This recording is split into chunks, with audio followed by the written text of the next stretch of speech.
আসসালামু আলাইকুম। Jeddah consulate Jeddah এবং রিয়াদ দূতাবাস থেকে সৌদি প্রবাসীদের জন্য দুইটি গুরুত্বপূর্ণ আপডেট আসছে। আপনারা স্ক্রিনে একটি বিজ্ঞপ্তি দেখতে পাচ্ছেন। এখানে বলা আছে, এত দ্বারা সৌদি আরবে বসবাসরত সম্মানিত প্রবাসী বাংলাদেশিদের অবগতির জন্য জানানো যাচ্ছে, বাংলা নববর্ষ উপলক্ষে এপ্রিলে 14 তারিখ রোজ মঙ্গলবার জেদ্দা কনসুলেট জেদ্দা এবং রিয়াদ দূতাবাস বন্ধ থাকবে। অনেকেই আছেন বিভিন্ন কাজের জন্য রিয়াদ দূতাবাস কিংবা জেদ্দা কনসুলেট জেদ্দায় গিয়ে থাকেন। আপনারা এই মাসের 14 তারিখে মঙ্গলবারে ভুলেও জেদ্দা কনসুলেট জেদ্দা কিংবা রিয়াদ দূতাবাসে যাবেন না। করে গেলেও কিন্তু কোনো কাজ হবে না, কারণ 14 এপ্রিল বাংলাদেশ দূতাবাস বন্ধ থাকবে।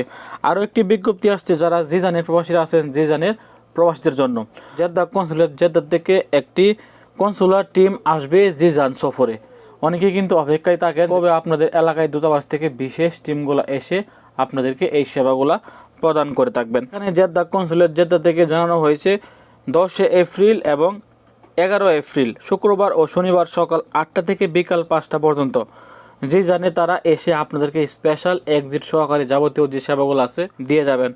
যে জানে তারা যে জায়গার মধ্যে অফিস করবেন সেটা হচ্ছে বাহেস বিয়ের ক্লাব, দুবাই সেন্টারের পিছনে হায়াল রোদা জিজান। এখানে এসে কিন্তু তারা আপনাদেরকে স্পেশাল এক্সিট সহকারে যারা এই পাসপোর্টের জন্য আবেদন করতে চান, আপনারা চাইলে তাদের মাধ্যমে এই পাসপোর্টের জন্য আবেদনও করতে পারবেন।